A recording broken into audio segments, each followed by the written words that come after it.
E aí galera, tudo bem? Estamos de volta com o nosso Vai Representa. Eu sou Poliana Abreu, sou DJ, sou poeta, produtora cultural, educadora social e hoje estou sendo entrevistadora do nosso querido projeto trazido pela Vai Artista. Na entrevista de hoje nós temos a Zica e a Bruna para falar com a gente. Meninas, apresentem-se para nós.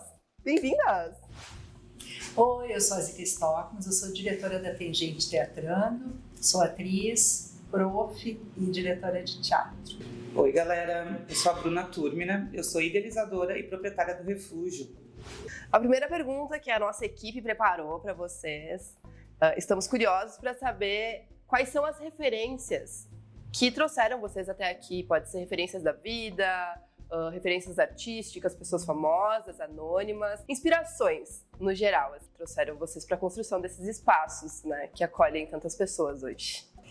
Então, quando eu comecei essa história de teatro, não tinha muita referência mesmo. Foi meio na intuição e na coragem. Mas agora, estudando e tal, tem dois espaços, pelo menos, que eu acho que são bem importantes, porque eles têm uma visão mais decolonial e também de autonomia cultural, que é o Lume e o Galpão, que eu acho que são assim importantes para a nossa história brasileira, né? E aí eu acho que a gente tem uma afinação assim de olhar. Mas agora também a Tem Gente Teatrando, ela tem um olhar muito para a comunidade. Então a nossa inspiração, né, a motivação assim para seguir no dia a dia tem vindo muito dos artistas da periferia.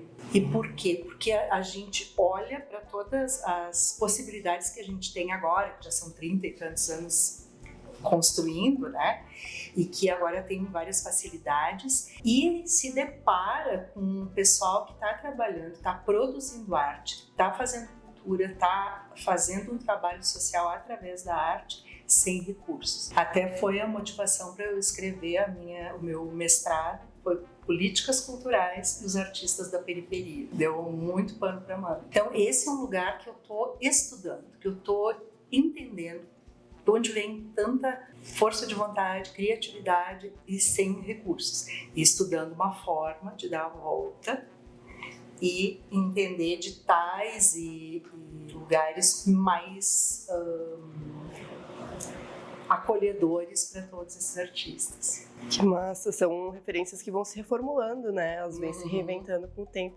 30 anos é muito tempo, né? Gente. É muito tempo. É mais tempo que muito cliente meu.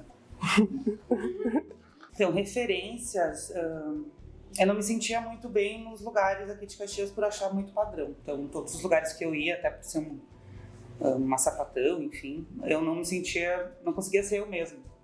Então, eu comecei a pegar referência de bares, assim, que eu fui vendo em Porto Alegre, tipo, dei um rolê em São Paulo, até Novo Hamburgo, até, tipo, que não é capital, lugares que não é capital. E daí eu comecei a pegar um pouquinho, juntar, e gosto de coisas antigas, então essa casa eu me apaixonei quando eu vi ela, e já imaginava o que ia ser cada lugar. Então foi isso, eu juntei um pouquinho de cada rolê que eu fui para transformar o refúgio, para ser um refúgio, para fazer jus ao nome. Então acho que foi basicamente isso. Ele tem 6 anos, 3 anos como bar aqui, e 3 anos como café na Paralela. E eu comecei sendo um café com exposição de arte, então eu sempre trabalhei com esse rolê de arte, assim. Sempre, eu não sou artista, mas eu sou uma apoiadora de artista, eu acho, tipo, porque eu me identifico, eu gosto, me sinto bem. Então foi mais ou menos assim, eu acho. Tipo, referência de muitos lugares para fazer o refúgio. Massa que tu costuma liberar ou até deixar a galera utilizar esse espaço para trazer novos pontos, né? Tipo, a gente tem a oficina de DJ aqui, sim, que acontece que o Ora faz, né? E ele traz para uma galera também que não tem como pagar os recursos. A gente tem discutido muito isso na área dos DJs, agora falando como DJ, do acesso que tem acontecido, né, às controladoras, de não ser o toca-disco e tal. A gente sente muito isso, pelo menos através dos DJs que têm tido acesso, porque a galera aprende um pouco e depois exercita aqui e depois toca aqui na casa, né? E muita galera começa aqui, né? Muita. O Odra é um que, tipo, iniciou ele, a primeira vez que ele tocou foi no refúgio, então eu abro portas pra quem tá começando, dou oportunidade, assim. E é muito natural, assim, eu tipo, não fico pensando, claro, a gente vive no capitalismo, então tem um rolê do dinheiro. Mas é mais que isso, é um rolê de identificação. Então, quem vem no refúgio vai sentir, vai se identificar ou não, vai voltar ou não. Tem um público bem específico. Uhum. A galera até chama de casinha, né? Refúgio. Massa, obrigada. Pegando esse gancho que a gente trouxe das referências que inspiraram vocês, vocês alcançaram os objetivos iniciais que vocês tinham quando construíram esses espaços de vocês? O Tem Gente e o Refúgio. Sim, mas no início eu não tinha muito um objetivo claro, eu só fui fazendo conforme eu ia sentindo. Eu fiz um lugar, como eu falei, né, fiz o refúgio pensando num lugar que eu me sentisse bem. Imaginei que ia ter pessoas também em Caxias que iam se sentir bem também. Mas conforme foi passando o tempo, eu vi que a nossa bolha foi aumentando. Daí foi onde eu comecei a criar uma estratégia, um objetivo, onde é que eu quero ir, o que eu quero fazer. E hoje eu acho que tá no caminho ainda. Não é bem ainda, tipo, no nível que eu imagino, assim, mas tá muito no caminho. Então eu sinto que eu tô trabalhando, as coisas estão acontecendo e muita gente tá se envolvendo, abraçando a ideia junto. E sim, posso dizer que eu tô realizada, assim, com o refúgio, caminhando junto com uma galera. Porque ninguém chega a lugar nenhum sozinho, né? Eu preciso do coletivo. Então tem uma galera, tu inclusive, que a gente vai construir junto. Dá um pulinho, volta, dá um pulinho, volta, assim. Mas acredito que sim. O refúgio é um lugar bem específico e a galera já conhece, assim. Eu vou me sentir à vontade, posso ir como eu quero, posso ir com camisa de time, posso ir de chinelo, posso ir de salto, então eu vou como eu quiser. Então acho que sim, tá o objetivo alcançado, né? Até por eu ser uma mulher LGBT, no início muita galera achava que era só casa LGBT. Então eu fui meio que, tipo, sim, eu sou, tipo, eu ergo essa bandeira, claro, mas não é só para LGBT, se a pessoa hétero quiser vir, tá de boa, e vem muito mesmo, uma galera super de boa. Então eu tento não, tipo, só levantar uma bandeira, eu tento meio que abraçar todo mundo, assim, e tá dando certo, graças a Deus. E contigo, Zica, como é que foi? Alcançou os objetivos? Chegou lá? Eu vou pegar assim, um ganchinho aqui do que a Bruna falou, que eu acho que é uma coisa muito... Acho que é uma chave. Eu também, quando comecei, a gente não tinha esse plano aí. Eu tinha uma história que a gente fazia teatro, não tinha onde ensaiar. Que era, a gente vivia batendo nas portas, mas só mais uma vez aqui, não sei o quê, não tinha o guarda, não tinha chave. E aí começa o desejo de ter uma salinha para a gente poder ensaiar lá dentro e começar a produzir a nossa arte, assim. E aí eu acho que quando é genuíno o desejo, né, aí ele começa a crescer, e aí foi agregando pessoas e outros desejos, e aí ela foi crescendo. E Tem Gente chegou agora num ponto assim que eu acho super satisfatório, só que tem uma coisa que é essa inquietação do artista, né, de que, poxa, eu olho ao redor, é um luxo, é um espaço assim muito melhor do que o que eu já pude imaginar quando estava começando. Mas agora eu acho que pela maturidade, né, eu tô meio que passando uma régua e tentando entender assim, e agora?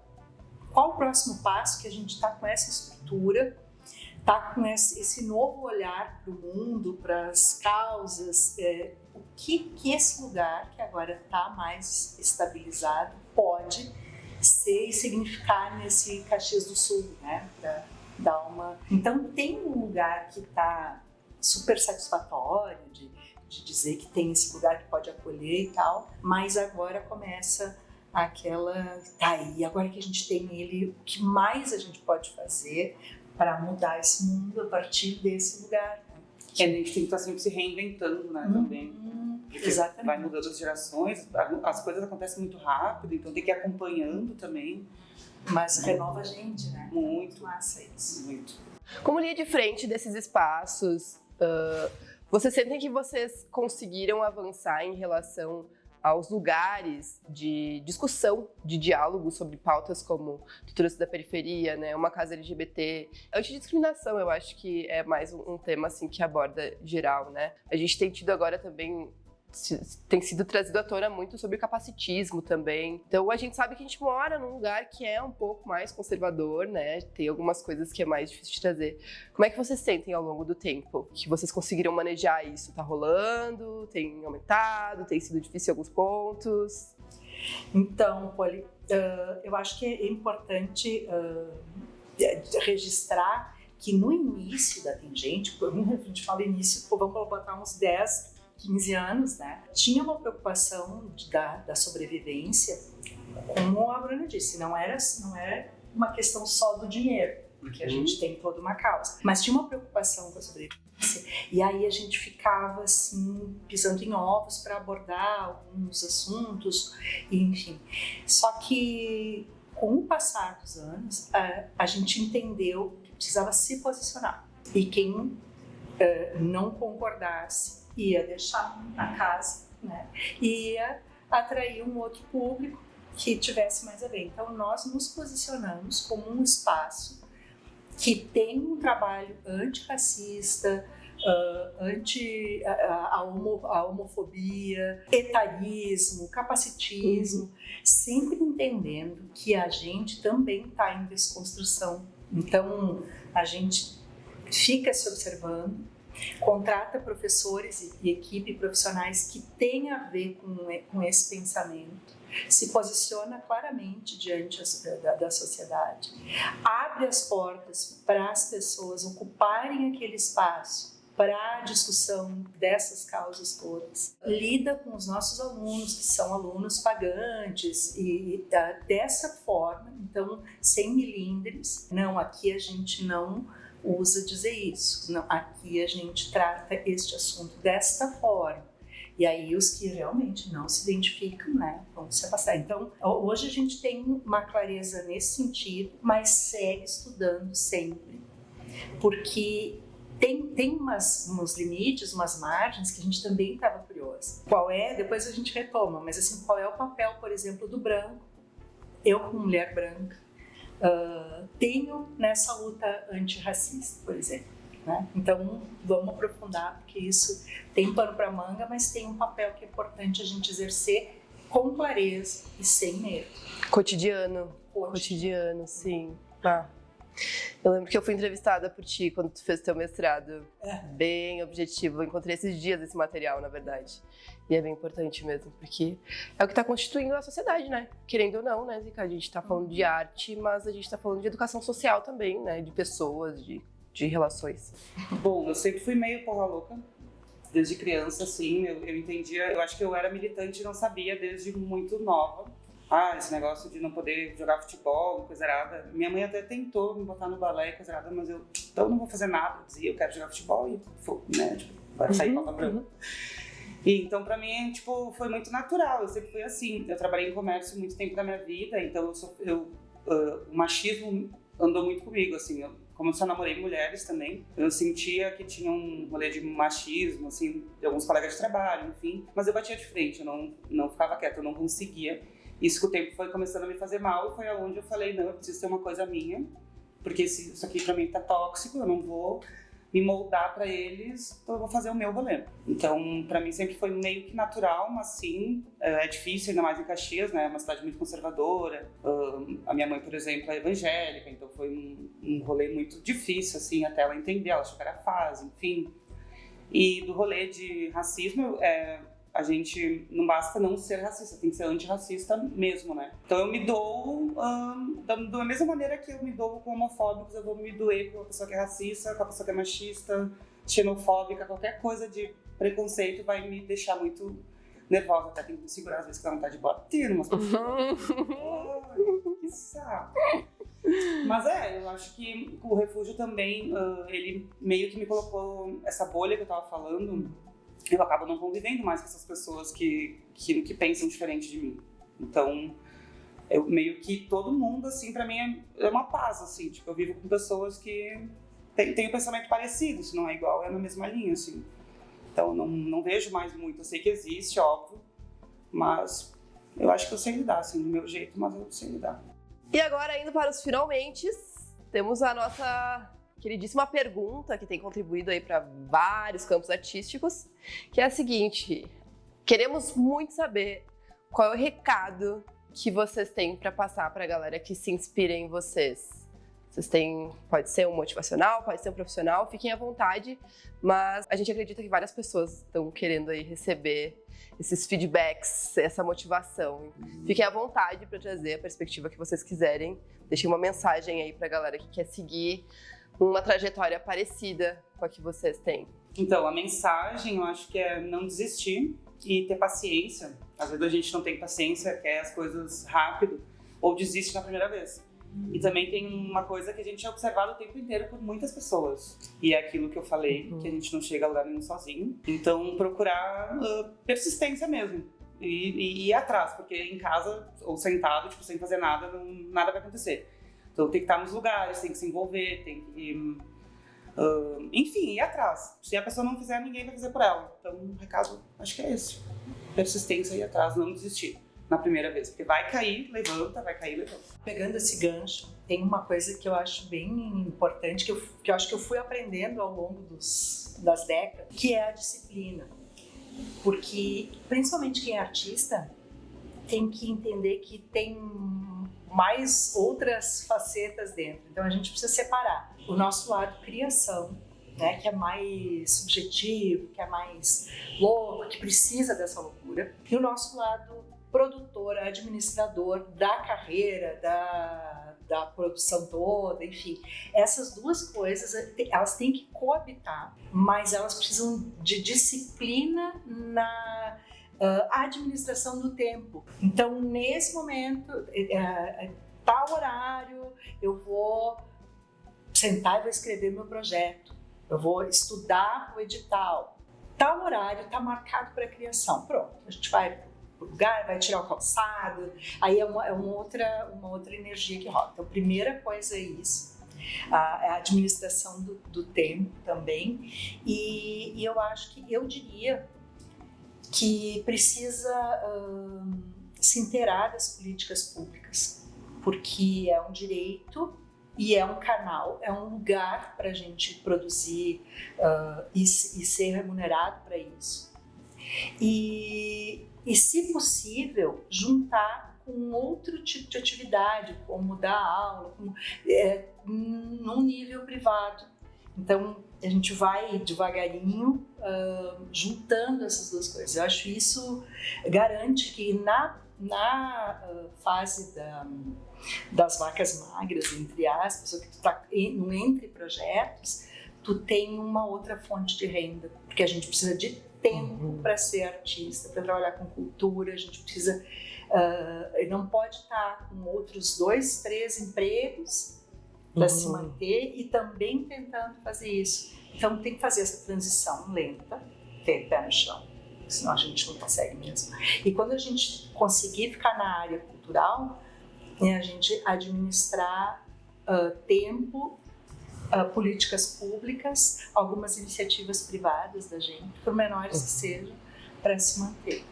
Aí vai. Pegando essas falas, assim, principalmente essa da Zica que ela fala sobre as políticas públicas e o sistema privado, a gente vive na cidade da fé e do trabalho. Então, começar a considerar, né, quais são os meios que a gente quer estar trabalhando. Porque uma das coisas que eu converso com a galera, inclusive, é eu não quero fazer um trabalho que vai ser financiado por uma empresa. Tá, mas o teu jaleco que tu trabalha o dia inteiro tem o nome de uma firma e tu tá ali não exercendo a tua arte, né? Eu acho que outra coisa importante, que tem muito a ver com refúgio, que eu fiquei pensando nesse meio tempo, é que às vezes a gente não tem as condições de estar nos lugares o tempo todo.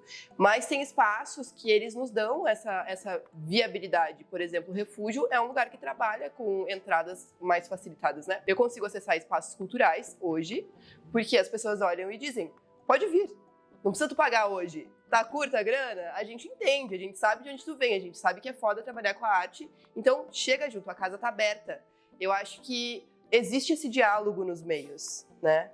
Tanto dessa coisa de entender que a gente vai precisar trabalhar para alguém, né? Quanto de que a gente pode ter aberturas também, além de só essa relação de trabalho, né? Porque a cultura é essa vivência, é essa experiência, essa troca, é estar nos lugares, sentir a vontade. Então, quero agradecer vocês por serem essas pessoas que abrem esse espaço. Estou bem feliz de estar aqui com vocês. Eu acho que a gente reconhece vocês, assim, muito como pessoas que são exemplos a serem seguidos de várias formas, assim. Então é bom estar trazendo e dinamizando ainda mais a visão de vocês para outras pessoas. Caxias tem muito a oferecer, muito. Então a gente quer mostrar um pedacinho pro pessoal do que tem a oferecer. Obrigada, gente.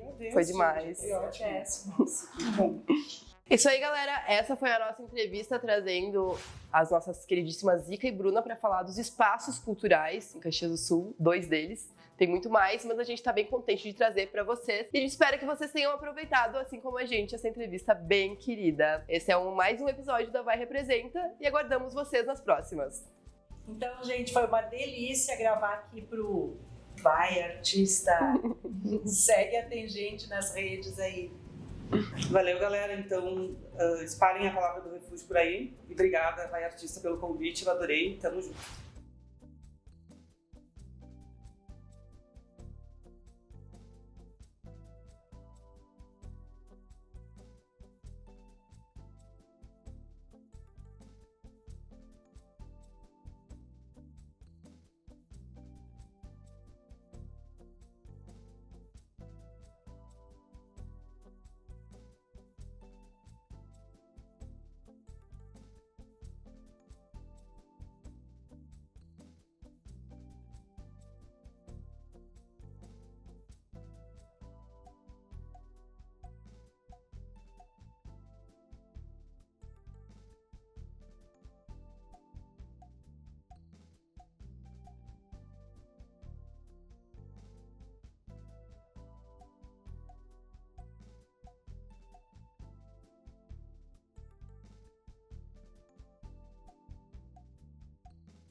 Tanto nesse espaço de promoção do... Uau! Eu acho que era